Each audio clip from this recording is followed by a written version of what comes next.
There's more people in China, just like there's more people in America, who actually do recognize these prophecies that have been talked about, and that there is something going on in the world that are opposed to what's happening here, but we're being separated and kept from communicating with each other. That's the point, because it's not just the fact that people think our internet's free. Well, why are we not allowed to see what the people of China are talking about? I'm like, you know, what about some of the Chinese conspiracy theories that are going on, and what they're blogging about, what's being talked about over there? We're not being exposed to say their concerns and what they know. And it also came out early in the year about all these riots and protests taking place in China by the thousands across the country, and they've just got a cap. They don't want it to inspire others to join the resistance. They can keep things. Yeah, they don't want us talking to them. Right. They don't want us exposing this government power, pseudo seem to be power that they have. And really, it's corporations that are bankrolling this into China. They've been stock marketing for 200 years now. Like you said, all the many corporations. You know, I read something the other day that China doesn't need to fix their prices. They're not in they're no longer in a second bargaining. They can. All of the cheap stuff that we've had them make for us, they can bump the price up however they want. And it is we have no control over their finances. I'm starting to see those prices already getting bumped up. That's right. China portrays Hu's U.S. visit as start of a new era. For Chinese citizens following President Hu Jintao's visit to the U.S., the message from the Communist Party is loud and clear. The world's dominant power is finally treating China as an equal, and Mr. Hu, who steps down as Communist Party chief next year, is the man to thank. State-controlled media have gone into overdrive to portray the visit as a resounding success and the start of a new era of bilateral relations based on mutual respect and mutual benefit, while internet censors have scrubbed clean chat rooms and blogs of almost all comments that might suggest otherwise. Now let's talk about what you mentioned earlier, the financial news with China. China Bank lends more than World Bank, or China banks rather. The two Chinese banks do not publish a detailed breakdown of their overseas loans. Of course not. So this research is based on public announcements about specific deals from them, their borrowers, or the Chinese government. So that means that the figure arrived at for the amount of Chinese lending is more likely a underestimate than a overestimate, because some more sensitive loans will not have been made public. And the same thing goes for how advanced their aircraft carrier capabilities and technologies, where they actually are at right now. Yeah, and you made a point also, Alex, I believe it was yesterday, we were talking about how they've taken our technology, they've taken the American technology, where all the scientists have come together and come up with these elaborate... The globalists have set it up now to where China is more technologically sophisticated than the U.S., even though it came from us. Right now it appears that it is China. And all of these very critical components that are involved in the U.S. military weaponry system, missile technology, it's made in China. The domination of rare earth minerals, things like lithium and other things, they're going to have a monopoly by 2012 on well over 90 to 95% of the world's supply of those things.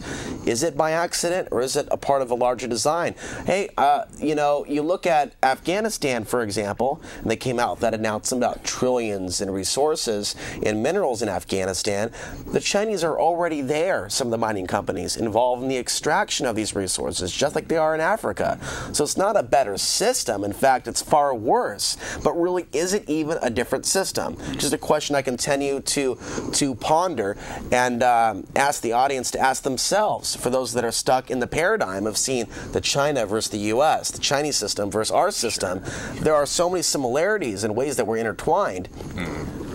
Soulless corporate government. You can put U.S. on it, you can put Australia on it, you can put Sweden on it. I don't care what you put on it. It's soulless corporate government. It's the new world order. Right. It's globalism at its finest. And it's we're looking at it like something that we need to be afraid of, when in reality there is they have no control really by numbers over the people who see them coming. No, they don't have that control. Yeah.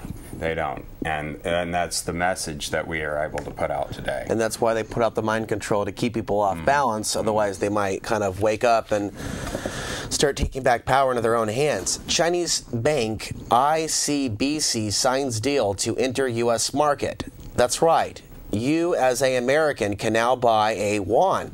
The deal, which still requires the approval of U.S. regulators, was signed Friday in Chicago on the last day of a visit by Chinese President Hu Jintao to the United States. ICBC has been the most aggressive of China's big four banks in expanding overseas. Hong Kong-based Bank of East Asia has 13 branches in the United States, in New York and California.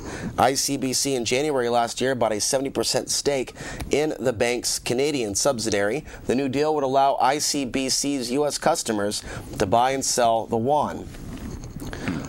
Bill, let's go into the banking graphics. And we also have some other things, too. Here, China devalues U.S. buying power by 30%, protects U.S. Treasury holdings. Right, by 30%. Mm-hmm. So, and that's just at a random, choice there. Mm-hmm. Chinese are attempting successfully so far to introduce the yuan as a global currency in which to settle international trade. If Western investors take to yuan-based cash accounts as a way to try to gain an increase in value, the transition will drive the Western banks to be more proactive in adding convertibility into their systems. Alex, reading that, who is in control of the American money? I mean, if we live in such a strange world. People have no clue this stuff's going on. Who's in control? Just got Lady Gaga shaking her boom boom. You know, you got True TV with all this weird stuff just coming out of the TV. Happy-go-lucky world. Fat people falling down, spitting all over the place, just disgusting. Have you seen stuff on True TV? World's biggest sandwich, guy just shoving it in his face, took the hammer, just pound it in. Yeah. You know, it's no wonder why this stuff's happening right in front of our. You know, it's really okay. This is a big one. This next report that we've got coming up. This is total domination, staged by design to control you, and we've got people in our own local government here at the state. Bill, please get track number 3 ready. I think this is Representative Richardson. This is a guy down in Salem pushing for more trade with China. And it's not that trade is a bad thing. It's that this... sure, if we're trading with people. Yeah, it's what we've been doing for a period of time. But also, wars have been fought over trading. And we have the situation here where it's not safe for our country, the way that we're imploding, to be allowing the Communist Chinese Party to be operating within the United States. And one might go, how is the Communist Chinese Party operating within the United States? Many of these corporations, Chinese corporations, are extensions of the CCP because things are different in China, the way it's set up. So let's go ahead and cover this. Thank you, Mr. Speaker. To the resolution? To the resolution. Colleagues, in 1984, a visionary governor traveled to China. Governor Victor Tia went to the People's Republic of China not for what it stood for at the time, but because he could see what it could become. And he went to Fujian, a province in China, and signed accords, sister state accords, which showed honor and respect and a desire for a relationship between the state of Oregon and the province of Fujian. In 2004, Governor Victor Tia became the honorary chairman of the Oregon-Fujian Sister State Association, an association primarily of Chinese Americans who have great love for both Oregon and for China. And that association is perpetual and is growing and developing even closer relationships between Oregon and Fujian.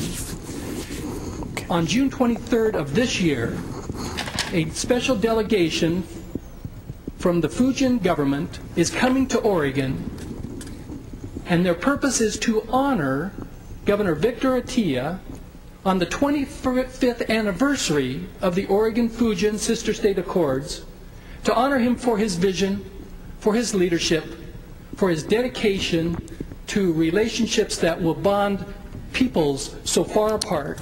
All right, you know, I'm not going to take the time to explain how this is propaganda. I think we should know by now, just because they say, oh, it's going to be wonderful, we're going to cooperate, and we're going to hold hands, and we're going to trade, and everything's going to be fine, and I have a smile on my face, and I like this politician, and they like me, so we're going to make deals that are going to affect the lives of millions of people, and the cost of goods, and flow back and forth. We're not going to relocalize. We're going to truly, on steroids, globalize in every way, shape, and form. It's just the way of the new world. It's just where the money is, end quote from the governor of Idaho. So let this all be, folks, a part of the public record.